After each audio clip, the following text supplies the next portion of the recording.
Se më ndërprej video për shkak një telefonate, dua të vazhdoj të flas akoma, sepse mendoj që është rëndësishme këto ditë të flasim sa më shumë. Dikur në kohën e Enverit, çdo të martë në mëngjes bëj ai që quhet informacion politik në shkolla, ndërsa në përndërmarrje bëheshin format e edukimit, bëheshin të rregullta, ku partia që drejtonte që edukonte masat, ajo kishte marrë përsipër dhe edukimin e njerëzve, në mënyrë sistematike bante propagandën e saj natyrisht. Kurse sot është një problem shumë i madh. Janë 20 ditë sot që thonë protest, dhe kjo protest është shumë e bukur, me djemë të bukur, me vajza të bukura. Po përveç bukurisë të moshës tyre, se në atë moshë, si do që tjetë, është mosha fizike, edhe nga me bukurisë fizike është normale që tërheq, por dhe ata do kalojnë vite dhe do bëjnë të shëmtuar. Ajo bukuri nuk është e përjetshme. Ajo forca, ajo gjë që ju duket kur je i ri, që sikur jeta është aq e lehtë, do shohësh që më mbrapa nga dalë ajo bukuri zbehet derisa fshihet fare në momentin e fundit. Por 20 manifestime, 20 ditë që flasim për këtë gjë, a kemi mësuar në gjë? Do të thënë, a është qartësuar çfarë po bëhet? Do të thënë, si është e mundur që s'ka debate, s'ka diskutime? Çfarë ka ndodhur? Ka ndodhur që politikanë na kanë vjedhur, Edi Rama, Hajdut, Berisha në burg.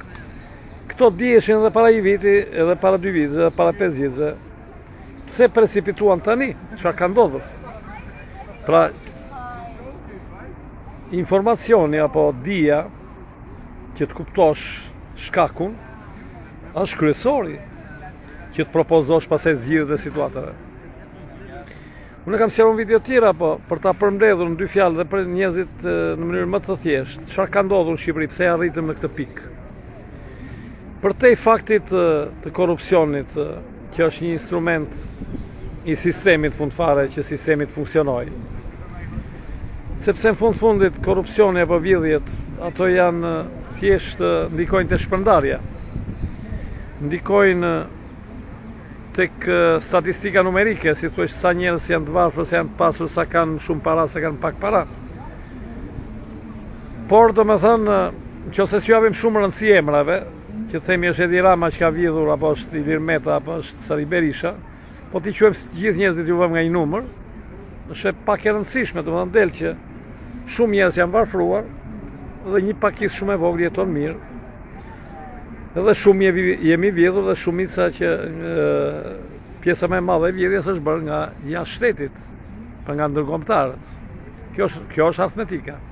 Kjo është matematika e korrekte, të tjerat janë padije, o padije ose mashtrime. Çfarë ndodhi në vitet 2000? Se aty ka filluar, nuk ka filluar sot. Kjo që jetojmë sot e ka origjinën nga 1997 me luftën e Kosovës, me hapjen e Shqipërisë. Pra mbas u bën në 97 që u bë qëllimshme që të shkatërrojnë institucionet në mënyrë të tillë që kontrollin e institucioneve ta merrnin të huajt nëpërmjet gjeneralëve ushtarak, nëpërmjet NATO-s, sepse mos harrojmë që atëherë për të vendosur rregull në Shqipëri janë futur ushtarë të huaj me operacioni Alba apo dhe Arkobaleno me Kosovën. Pra këto operacionet ishin ushtarake dhe në ato momente rolin politik, dominimin, e kishin ushtarakët. Pra ushtarakët vendosnin mbi politikanët e partive. Pra u bë dhe lufta e Kosovës, rezultati që Shqipëria të modernizoj, pra të hapje e Shqipërisë. Hapja e dim shumë mirë filluan që nga këto televizionet e para, të cilat fillim dukesh sikur s'kishin një rëndësi të madhe, sikur se konkurronin TVSH-n, por që u bën shumë të forta se TVSH-ja, tip Top Channel-i, dhe u bë projekti në vitet 2000 i hyrjes së Shqipërisë në Europë. Pra filluan marrëveshjet e para si të futet Shqipëria në Europë. Europa është pikërisht problemi. Europa ka kushtin lëvizjen e njerëzve në mënyrë të lirë dhe lëvizjen e kapitaleve në mënyrë të lirë. Ka këtë si princip. Lëvizjen e lirë të njerëzve dhe lëvizjen e lirë të kapitaleve. E përkthyer kështu konkretisht me këtë çfarë solli kjo Europës. Solli që të realizohet kjo, pra që të hyjnë lirisht kapitalet, fluksi i lirë i kapitaleve, duhet lejosh që të hyjnë bankat në Shqipëri në mënyrë më të lirë, dhe që të realizojë kjo, duhet të merrej Banka e Shqipërisë. Se nuk e di çfarë pati kjo, duhet jetë akoma, po. Duhet të merrej Banka e Shqipërisë. Dhe jo rastësisht e vran atë bankierin Sankon, e vran pikërisht, apo arrestuan më mbrapa atë fulanin, e vran pikërisht që Banka e Shqipërisë të ishte në kontrollin total 100% të bankave të huaja, të Bankës Intesa, të Raiffeisen Bank, apo Bankës Tregtare, nuk e di kush janë, po të bankat të huajat. Asnjë shqiptar nuk do kishte asnjë aksion në Bankën e Shqipërisë, pra aksionet cilat janë pa negociueshme në treg, natyrisht. Domethënë, Banka e Shqipërisë është një bankë private, ku privatët janë Banka Intesa italiane, është Raiffeisen Bank, bankë austriake apo gjermane, dhe banka tjetër turke, pra bankat e huaja, që janë të lidhura në atë sistemin bankar internacional. Ky ishte kushti në atë kohë, të cilin nuk është se e vun kusht ata e vendosën, sepse ata e bën ata shteti shqiptar, si thuhesh +2 mbas 97-s. Domethënë e bën një 1920 duke vrarë Esat Pashtoptanin, dhe e bën përsëri 1997 duke vrarë 3000 shqiptarë. Duke quajtur, po këtë radhë jo duke vrarë Sali Berishën, por duke e mbajtur, dhe pse e konstituoi tradhtar, duke e mbajtur për ta mbajtur deri ditën e sotme, si një qen plak që le dhe pse i bjen dhëmbët. Pra e kanë mbajtur sepse është një qen që le mirë. Pra u hap Shqipëria dhe u futën kapitalet. Këtu kriju kriza u kriju nga futja e fortë e kapitaleve, në të cilat më kujtohet, dhe 2010 isha në një fest njerë, dhe më thot një përfaqësuesi një multinacionale, që s'po them emrin se e kuptuan personi pse, i cili ishte italian, kishte shumë privilegje në Shqipëri, dhe thot që Shqipëria bënin atë institutet nëndorshin e famshëm të tortës, dhe i e qunte gjën më të madhe që shqiptarët po bëjnë identitetin, sepse kishin krijuar identitetin e tij, identitetin e multinacionaleve, sepse ai vjedhte e bënte para në Shqipëri pafund. Edhe thotë që Shqipëria ka një favor se mjafton të gjesh një bankë që të financon dhe aprovohet projekti në Shqipëri, qeveria aprivon për 2 javë. Dhe mendoni atëherë ka qenë qeveria Sali Berishës. Pra është një njëjti sistem, nuk është se Sali Berisha kishte sistem tjetër. Flas për mbas 1997-se. Në momentin e krijimit të shtetit shqiptar, se shteti shqiptar neoliberal në shërbim të imperializmit, në të vërtetë u krijuar në 1997. Domethënë, kemi një periudhë të ngjashme, siç ka qenë ajo 1912 deri 1920, derisa vrau Esat Pashtoptani, këtu kemi 1991-shin,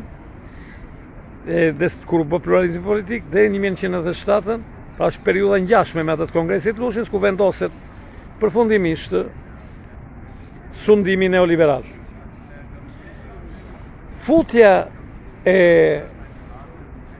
në këtë mënyrë e shumë parave, shkaktoi 2 probleme të mëdha në Shqipëri, të cilat pastaj shkatërruan gjithçka. 2 probleme të mëdha që u shkatërruan nga futja, nga hapja e kapitaleve, të cilin e dikton Europa. Europa, një ndër kapituj që i ka vendosur Shqipërisë është leji fluksi i kapitaleve në hyrje Shqipërisë, nuk duhet ndalohen, s'duhet ndalohet as fluksi i aktivistëve, i njerëzve, i gazetarëve, i njerëzve që merren me propagandë, i aktivistëve, duhet të jetë i lirë që ata të financojnë, që ta shkatërrojnë përfundimisht Shqipërinë. Pra, kjo Europa është pikërisht ajo që po e shkatërron Shqipërinë. Kjo që gjoja thot do të po na ndihmon dhe ishte shpresa e Edi Rama se po futemi tani në Europë 2030 dhe pastaj Europa na ka brenda saj, kështu që nuk na hap më të gjallë. Në fakt Europa kërkon të na haj para se të na fusi. Ky është problemi. Pra futja këtyre parave pa pengesë fare shkaktoi dy pasoja kryesore. Duke pat parasysh që edhe Bankën e Shqipërisë ata e kanë të tyre. Pra e kontrollojnë vetë Europa. Pra dy pasoja, zhvlerësimi i valuta, pra forcimi i lekut në 40-50%, i cili jep goditje në dy drejtime. Shkatëron eksportin, pra ti nuk mund të shkatëron gjithë prodhimin e brendshëm, nuk eksporton dot më për arsye se leku i fortë e shkatëron ekonominë e vendit, nuk do bëjmë shumë ekonomie, po përcaktojmë shumë rregullin. Pra një forcimi i lekut me 40-50% e shkatëroi komplet ndërmarrjet e eksportit në Shqipëri. Pra ekonominë vendas se bujqësia e shkatëruar, për të hyrë në garë bujqit shqiptar, vetëm në mënyrë që kanë patur gjatë kësaj kohe, ka qenë të shpejtojnë rritjen e atë periudhën e shpejtojnë kohën e rritjes të bimëve dhe ndërhyrjet me kimikate, me insekticide. Kjo pastaj krijon problemin se nuk e kalon dot ato standardet për t'i shitur. Pra duke i bërë ushqimet gjithmonë më të poshtë, më të këqija, dhe këtë e shoqërojnë me një propagandë të blerë për italianëve, të cilët paguhen dhe bëjmë video apo bëjmë propagandë sikur ushqimet në Shqipëri janë biologjike. E bëjnë këtë për që ky helm të shitet ta blej dikush. Por këto ushqime bëjnë gjithmonë tepër helm, gjithmonë ushqime gjithmonë tepër vdekje prurse për njerëzit. Pra këtë e shkaktoi forcimi i lekut. Forcimi shumë i madh i lekut, 40-50%, e shkatëroi ekonominë e vendit. Tjetër forcimi i lekut goditi emigrantët. 1 milion emigrantë apo më shumë, të cilët janë të lidhur me familjet veçanërisht me pensionistët të Shqipërisë. Janë të lidhur me pjesën më të varfër të Shqipërisë, që është 40% apo 50%, që pa paratë e emigrantëve nuk blejnë dot bukën, nuk blejnë dot qumshin, nuk blejnë dot kosin, nuk paguajnë dot dritat. Pra u goditën emigrantët, u goditën pra familjet e varfra, pensionistët në këtë me forcimin e lekut. Por forcimi e fluksi i madh pastaj i paras, çfarë bën? Detyrimisht një fluks i madh i paras për te kapaciteteve ekonomike që ka Shqipëria, se Shqipëria është një vend i vogël, ku futet një para për te asaj që Shqipërisë i duhet, do shkarkohet detyrimisht në rritje çmimesh. Pra rritje e çmimeve të shtëpive në stratosferë, rritje çmimeve të prodhimeve të mallrave të jetës përditshme, të ushqimeve, të veshmalljes, të qirave të banimit nuk diskutohet, të transportit, të kujton çdo gjë, me fjalë rritje shumë e madhe stratosferike e çmimeve, çmime të cilat për paradoks kaluan çmimet e Romës. Sa për t'ju thonë një shembull që them edhe tjetër, 1 litër e vaj në Romë i të njëjtës markë, pra një litër vaj italian që në Romë merr me 5 euro, në Tiranë e keme 20 euro. Pra ju sjell një shembull, shembullin e vajit, po kështu mund të sjellim shembullin e shampave, detasive, kujtjon, domethënë të shumë mallrave të tjera. Pra rriti këtu. Tani hapja e Europës e kapitaleve është normale, do favorizonte edhe një pjesë të shqiptarëve. Sepse shumë shqiptarë i blenë makinat e bukura pikërisht mbas vitit 2000, mbas bumit të 2000-s, pra mbas hapjes së Shqipërisë. Aty pam në Tiranën që dal nga dal po duke një lloj si Roma rrugët, me shumë trafik. Sepse edhe një pjesë e shqiptarëve natyrisht u bashkua këtij fluksit të kapitaleve. Në mënyrë u bashkua o duke punuar te këto ndërmarrje multinacionale, një pjesë e mirë, o duke bërë spionin me OIQ për të bërë sondazhet në treg, për të deportuar te politika, për të deportuar në parlament, për të deportuar te qeveria. për deportur të institucionet e bashkit, për të deportur të spitalet, të shkollet, dhe të njerëzit e thjesht, për të deportuar për t'ja shplar trurin tek mediat e televizionet, pra në këto institucione hynë shqiptarët. Kjo pjesë e shqiptarëve filloi dhe kjo të pasurohej, të përfitonte nga ky sistem. Pra nga ky sistem nuk përfitoi ai që shkatroi ekonomia e vendit, por përfituan gjithë kjo masë mercenare të paguarësh, siç janë këta që janë organizatorët e protestës, siç është ai Arben Kolla apo Sazan Guri, që janë të paguar mercenar, që kanë një pagë të garantuar në fund muajit, pagë e cila është më e lartë se sa paga e një administratori të shtetit të Edi Ramës. Përveç kësaj, pati dhe biznesmen të thjesht shqiptar, të cilët provuan këtë parajs dhe që zgjeruan bizneset e tyre, sepse erdhi shumë para nga jashtë që i favorizoi edhe këta. Rritja e çmimeve këtu i jepte më tepër para, fitonin më shumë në një moment se kisha akoma fuqi blerëse etj etj. Dhe u kriju dhe ky grup i vogël shqiptarësh, po shumë i vogël, të cilët në thonjza me punën e tyre të ndershme, se kështu thonë ata, ne kemi punë të ndershme. Por kapitalizmi liberal nuk ekziston e ndershme dhe pa ndershme. Sepse është një sistem i pandershëm. Në një sistem pandershëm s'ka si të mburret askush që është i ndershëm. Është një, sigur jeton në fekale dhe thua që unë nuk mbaj erë. Gjithë jemi zhytur në këtë sistem. Pra kjo që unë e kam me ndëshmëri, tjetër i ka bërë me vjedhje, tjetër i ka bërë shumë relative. Pra është pjesë e të njëjtit sistem. Dikush u mor me tendera, dikush u mor duke spekuluar në treg në mënyrë të ndershme, mos pagur taksat, e njëjta gjë është. Nuk ka ndonjë dallim aq të madh në thelb. Pra u kriju dhe ky grup që ka një lloj mirëqenie, që ka dhe ky shtëpia, ka dhe ky dyqane, ka dhe ky prona.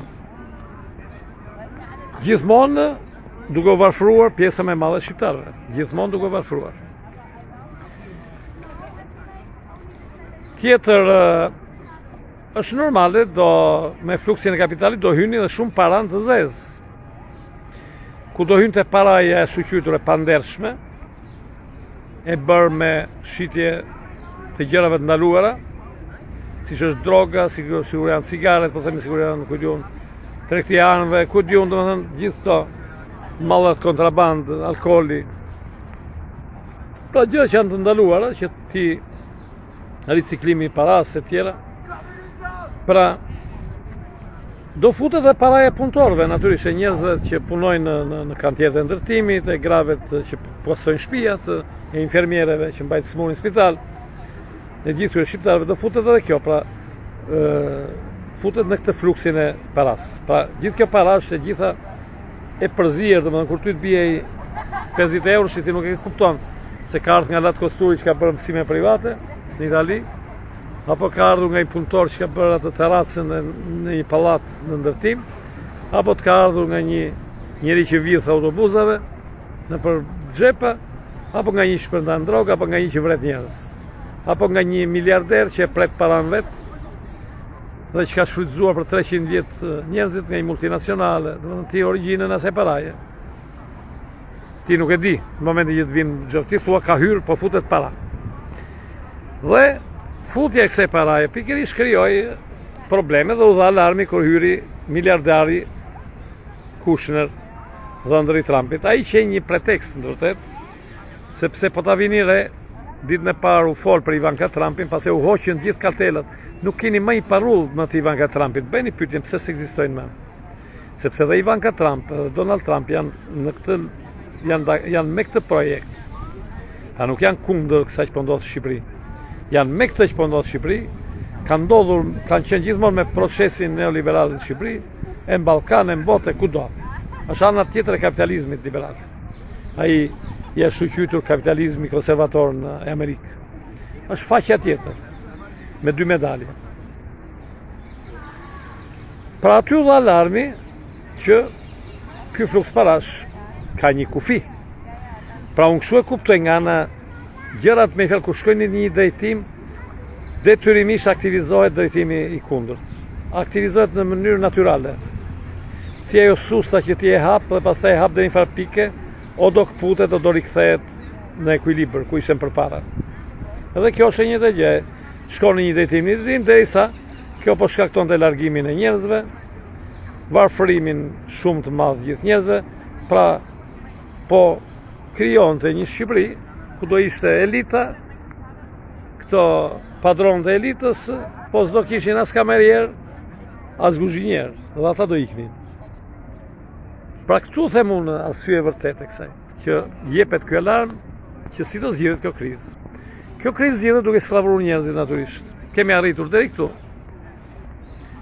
Ju keni letrat e 7501-shit, ti lëm boll më morë me 7501-shit, dorëzojnë ato letra, pronën e merr shteti që jep këtyre privatëve të mëdhenj, këtyre miliarderëve, u mbyll problemi pronave në këtë mënyrë. Edhe e dyta, të fluks parash, paktën ta rregullojmë, ta bëjmë të rregull, ta eliminojmë nga ky fluks parash emigrantët që i bjen parat në përxhepa dhe nuk e deklarojnë. Të eliminojmë ata shqiptarë që kanë bërë biznese dhe që kanë bërë aktivitetet palishme në përbotën për Europë, të eliminojnë dhe ata. Pra çfarë kërkojnë të eliminojnë tani këta, që të pastrojnë sistemin? Kërkojnë të eliminojnë shqiptarët.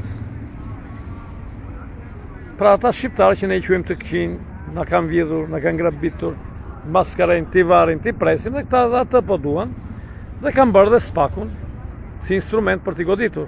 Që spaku është një instrument gjyqësor që i krijuar nga Europa, mbështetur nga Europa, kur Europa këto lloj sisteme gjyqësore i kritikon. Kurse për paradoks në Shqipëri dhe në Kosovë i mbështet, i krijon. Kjo Europa gjë e lirive, demokracive, që thotë jo, ti s'mund të kesh gjykat speciale që të arrestosh personin pa patur prova, pa patur indicje, po e arreston thjesht me dyshim apo me infiltrimet policëve. S'mund ta bësh këtë gjë, kështu thotë Europa. Se janë parimet e mbrojtjes së drejtave të njeriut. S'mund ta mbajsh në paraburgim për kohë gjatë, se është formë torture, thotë Europa. Por çuditërisht, kjo Europë e bëri vetë në Shqipëri këtë gjë. Kjo Europë dhe Amerika detyruan parlamentarët që të votojnë 140-140, ndryshe do ju bënte gropën i Trumpi. Po ja u bëri gropën prapë dhe pse votuan, se Ilir Metën e bën e cvilitën, e kanë nuk dallon më që është njeri. E shkatëruan. Dhe pse ai bëri atë që tha Europa dhe Amerika. Pra, po të shihni, nuk duhet aq shumë për të kuptuar që Europa dhe Amerika këto janë problemi. S'duhet fare, nuk ka ndonjë gjë të është leksioni shumë i thjeshtë për ata që duan të kuptojnë, për ata që janë zhytur në rrugën e budallakut dhe të egrësisë dhe të ligësisë, ata kur nuk do ta kuptojnë, është normale. Dhe për fat keq, në rrugën e ligësisë, në rrugën e budallakut, në rrugën e egrësisë, sot është futur një pjesë shumë e madhe e shqiptarëve. Është shumë e madhe. Aq sa unë kam arritur që të them që shqiptarët janë gjithë një lloj. Them janë gjithë një prerje, janë gjithë një lloj. Kur them janë gjithë një lloj, janë gjithë në pikëvështrimin tim, janë gjithë budallënj. Gjithë të egër, gjithë egërsirat, gjithë racistë, gjithë emocional, gjithë iracional me emocione negative. Por natyrisht kur them gjithë e kanë fjalën për këta që dalin në përsheshem shumë. Se ai që po rrin shtëpia ai nuk po bën ndonjë gjë, po ky po bën dëm të mëdha ky që del shesh. Se në shesh unë po shoh që dalin njerëzit më të egër. Njerëzit me më pak vlera njerëzore. U larguan muslimanët nga sheshi në Tiranë. Këtu në Rom janë larguar prapë. Domethënë kush kanë ngelur? Kanë ngelur njerëzit të pa informuar, moshë e re, që kanë shumë ego se duan para me çdo kusht dhe që nuk i kanë bërë dot ato para ndofta, ose dikush i ka bërë, dikush i ka bërë. Duan para lehtë punësisht pa punuar. Nuk e respektojnë njeriu që di absolutisht se dëgjojnë fare. Njeriu që ka një eksperiencë ose që di më shumë se ata nuk duan ta dëgjojnë e refuzojnë. Kanë ato dy slogane, Berishëmburg, Ramambush, Shqipëria e re, e Shqipëria se jona, vdekje tradhtarëve, liri, edhe Shqipëria se shqiptarëve, këto gjëra, dhe po bëjnë televizjen fashiste në shërbim të Europës, në shërbim të Amerikës, në shërbim të NATO-s, në shërbim të sistemit neoliberal, të majtet djathtë. Qëllimi kush është? Të shkatërrojmë tranzicionin. Sa burgosje mundësisht i bëjmë patjetër Edi Rama, Sali Berisha t'i marrin bar. Por si do që tjetë, qeni plak e gjenë gjithmonë shtegun për dalë Sali Berisha, sepse ai ditë të lehi mirë, e ka mësuar mirë atë profesionin e lehjes, ka lehur mirë që kur ka ardhur James Bakerin në 91-shin dhe edhe kur ka qenë vështirësi shumë të madhe në 97-ën, prapë i themi ne nga zona jonë, ne menduam se ky kishte ngordhur, ky kuisi, e ke parasysh qeni kur e kanë rrahur dhe kuis pastaj. Duke kuisur e panë që ky ka fuqi akoma për të lehur, e mbajtën, e prunë dhe 8 vjetë në vitet 2000, po vim prap tani dhe thot njerë thot protesta është e keqe, pas e thot protesta shkëlqyer. Pra, varet se si e kërkon padroni atë lehjen e tij dhe ky leh sipas padronit dhe ndofta ky do iki kështu vetë, nuk do të arzoj njeri. I vetmi që mund të shpëtojë do iki vetë, edhe për shkak të moshës. Kjo është situata.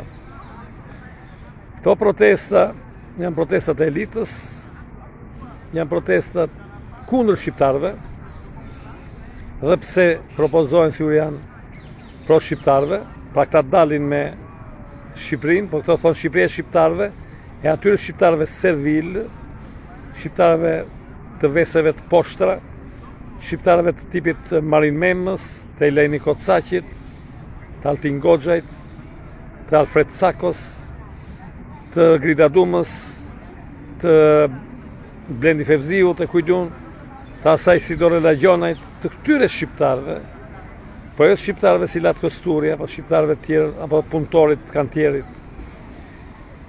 Pra është kjo Shqipëria e këtyre shqiptarëve, ku këta duan tani që të disiplinojnë me ligj këtë skllavërimin që e bën në mënyrë kaotike. Kaosit duhet t'i vendosin një rregull. Pra krijuar një kaos të organizuar qëllimisht, ata e dinin shumë që ka korrupsion, e krijuan korrupsionin deri në fund, e lanë që të degenerojë deri në fund, që të jepet alarmi ambientale, kujdun e tjera që shqiptarët po ikin e po largohen, dhe tani mbasi kaosit ndryjnë dhe thonë vendosim rregullin. Pra në rregullin nuk po vendosen në formën e një revolucioni nga poshtë, nga njerëzit që duhet kërkojnë rritje pensioni, duhet kërkojnë kushte më të mira të punës, të jetesës e tjera të shëndetësisë. Nuk po ngrihen këta, por po ngrihen ata të cilët kanë qenë shërbëtorë të zellshëm të këtij sistemi që krijoi këto probleme. Ata i kenë në linjën e parë. Natyrisht ata duan që të manipulojnë dhe pjesën tjetër të shoqërisë, që kjo shoqëri të bëjë një lloj mazokizmi kundër vetes vet, pastaj që ta kenë më të lehtë që ta provojnë ligje të ashpra, ligje fashiste, që vendosin ligje shumë të rrepta, që nëse deri tani merrnin frym, mundësisht mos marrin dot as frym më mbrapa. Pra këto lloj protestash janë protesta shumë të rrezikshme dhe fati i mirë apo i keq, i ka të dyja. Fati i mirë që është NATO-ja se mund të bëhet luftë civile, sepse nëse pjesa shqiptare mbrohet me mjetet të tjera, pra mbrohet me armë kundër ndërkombëtarëve, aty ndërhyn NATO-ja edhe bëhet masakër. Pra përjashtohet, sepse është prezenca e NATO-s. Por prezenca e NATO-s është garanci për ta që na kanë shtypur dhe është një garanci më e fortë për ata që do na shtypin më mbrapa, që do na shtypin edhe më shumë se sa na kanë shtypur. Kjo është e vërtetë, të tjerat janë përralla, bërtisni, dilni, por unë ja u thash që në këshillën e parë, që më shumë se sa të bërtasim, duhet të flasim, të diskutojmë me një tjetrin, të gjejmë shkakun dhe të propozojmë zgjidhjet. Kjo është ajo që duhet bëjnë të paktën mosha ime, që ka eksperiencë, mosha e rritur, dhe të mos e lëmë vetëm dorën e bërtitjes së fëmijëve, kalamajve. Se me revolucion kalamajsh neve jemi ngopur. Dhe bota e tërë Europa nuk ka patur në një revolucion kalamajsh, ta dini. Dhe kur ka ndalë mosha e re nëpër pjaca, ka qenë prezente mosha e re, shumë aktive, Por pjesa kryesore për manifestime kanë qenë mosha e pjekur, kanë qenë punëtorët e fabrikave, veçanërisht, kanë qenë të gjithë njerëzit e punëtorëve autonome, kujtun. Në ka qenë pjesa punëtore në vitet 68, 70, në kohët e atyre lëvizjeve të forta. Pjesa punëtore ka qenë 80% dhe ka qenë dhe pjesa rinore 20%, a i sa që të kohë. Për paradoks pas e Italia pati protestën e pleqëve kundër vaksinimit detyruar në 100 sheshe në Itali, mosha rinia u zhduk nga sheshet. Nuk ekzistonin as studentët italian, u manipuluan në për shkolla, sepse ai që ishte kundër vaksinimit detyruar, tallej bëhej objekt bulizmin për shkolla dhe kështu që të rinjt nuk dilnin. Ndërsa në përsheshe, kundër vaksinimit detyruar, doli mosha 40, 50, 60, 70, mosha e jonë. Dhe e fitoi luftën, pra luftuan, po e qyshuan pleqt ose prindrit, luftuan për të mbrojtur fëmijët. Ndërsa sot në Tiranë, po luftojnë fëmijët për të shkatëruar prindrit dhe për të shkatëruar dhe veten e tyre. Kjo po ndodh. Kjo lloj lufte, po nëse e quajmë luftë, është luftë thjeshtë për të shkatëruar pjesën e varfër të shoqërisë, pjesën e poshtme të shoqërisë për të favorizuar elitat globaliste, elitat e NATO-s, të Europës, të Amerikës dhe shërbëtorët e tyre pra që janë në Shqipëri.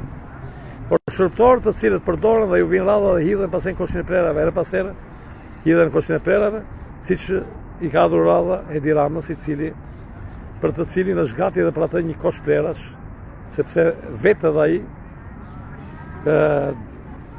duhet gjente mundësit apo të largohej më përpara, mos ishte përgjegjës që të krijojë kjo situatë që u krijua, e cila kjo situatë i doli kundër edhe tij. Domethënë ai vetë krijoi tani kjo po del kundër atij, ky lloj sistemi. Kalofshi mirë, çfarë i ftesë ju bëj unë, braktisini këtë lloj protestash. Ja u them sinqerisht. Mos i mbështesni këto protesta fashiste, nuk ka sill ndonjëherë protesta të mira, protesta të njerëzve që thonë vdekje njerëzve, vdekje tradhtarëve, burg njerëzve. Nuk kanë sill asnjë rezultat mirë. Këto protesta duhet zëvendësohen me protestat fukarenjve, me protestat të njerëzve që vërtet janë të shtypur, jo me fëmijë të llastuar që s'punojnë kurrë dhe që s'kan punuar një ditë jetën e tyre. Pyetini çik këta, si mbajnë veten këta, kanë 20 ditë protestë. Ku han, ku pin këta, kush vjen për ngrënë këtyre? Si mund të jetojë njeriu 20 ditë, rri do 20 ditë protestë pa ka fuqi ai poshtë që të rri 20 ditë protestë, si mendoni? Bëjni këtë pyetje. Ju uroj kalofshi mirë. Kjo është fjala e fundit, ftesa e fundit ime. Këto janë protesta të pastra fashiste. Protesta të Marin Memës, gjakut shqiptarit. Sa i di vetëm fjalën gjak shqiptarit. Unë thot jam shqiptar, thot se kam gjak shqiptari. Unë jam kosovar, se kam gjak kosovari. Kujtun se si i matë të grupet e gjakut. Që di vetëm fjalën gjak, ai ka rrotulluar vetëm fjalën gjak. E rrotulluar një 5-6 herë dhe shqiptar thonë, ky është ai që i duhet Shqipërisë. Ai është i pari që duhet hedhur në koshin e prerave, jo që i duhet Shqipërisë. Sepse Marin Mema ka dëmtuar edhe më tepër se sa Edi Rama. Shumë më tepër. Këta janë të parët. Po ma merr mendja dhe këtyre ndoshta do ju vi radha që jedhin koshin e prerave. Do bëjmë edhe këta të padobishmi ditë. Ju uroj kalofshimi ditë të mirë gjithë, miru pafshim.